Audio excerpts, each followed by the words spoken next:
Bonjour, je suis Nicole de chez Phone Ninja. Et maintenant, nous allons parler ensemble de la gestion des objections. Il est vrai que l'une des plus grandes objections que vous allez rencontrer, c'est lorsque le client vous demandera « combien ?»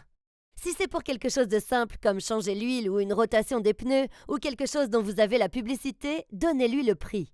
Quand vous annoncez le prix, faites-le avec un peu de conviction.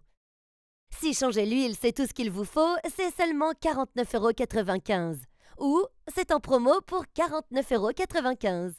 Immédiatement après avoir donné le prix, enchaînez sans attendre pour demander un rendez-vous. Cependant, s'il s'agit d'un travail plus important qui pourrait nécessiter un diagnostic plus complet, dites ceci. La meilleure chose à faire pour vous, c'est d'amener votre véhicule chez le concessionnaire. On va regarder ça tranquillement ici pour tout contrôler et déterminer ce qui ne va pas.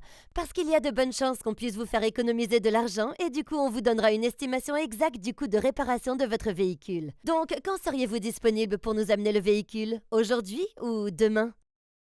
Certains clients peuvent demander si leurs véhicules sont toujours sous garantie et il est difficile d'y répondre précisément si l'on est autour de la date limite. Donc, vous pouvez demander à votre client l'année et combien de kilomètres sont au compteur et déterminer l'état possible de la garantie.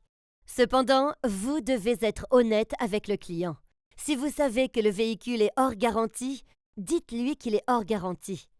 Si vous n'êtes sûr de rien, faites-lui savoir que la meilleure chose à faire pour lui, c'est d'amener son véhicule chez le concessionnaire, de façon à trouver si la voiture est sous garantie ou ne l'est plus. Puis, vous lui ferez savoir exactement ce qu'il sera obligé de prendre à sa charge ou ce que le fabricant pourra prendre en charge pour lui. Amenez-le à la concession, mais soyez honnête avec lui. Certains clients vous poseront des questions sur les programmes de prêt de voiture. Si vous en avez un, très bien, dites-leur. Et sinon, dites-leur que vous avez un service de navette et que vous pourrez évidemment les ramener. Vous pouvez également avoir un accord avec une agence locale de location de voitures. Expliquez ce processus à vos clients. Et si vous n'avez pas d'entente avec une entreprise locale de location de voitures, je vous suggère fortement d'en établir une afin d'avoir des options à proposer aux clients lorsque leurs voitures vont être bloquées dans votre atelier. Les objections au prix, ça existe, avouons-le. Les techniciens ont un coût, les pièces ont un coût, et les ordinateurs qu'on utilise aujourd'hui pour le diagnostic auto, eh bien, ils ont aussi un coût. Il existe d'autres options de prestataires de services pour les clients en dehors du concessionnaire, mais souvent ces autres endroits n'assureront pas de garantie sur les pièces et la main-d'œuvre si quelque chose tournait mal.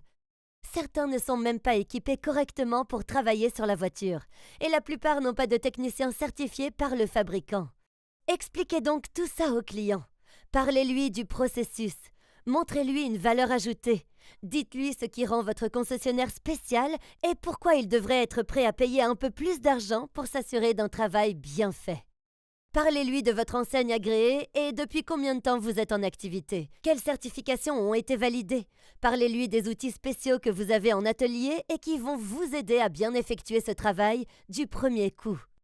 La clé, c'est que chaque fois que vous donnez une réponse à une objection, demandez un rendez-vous.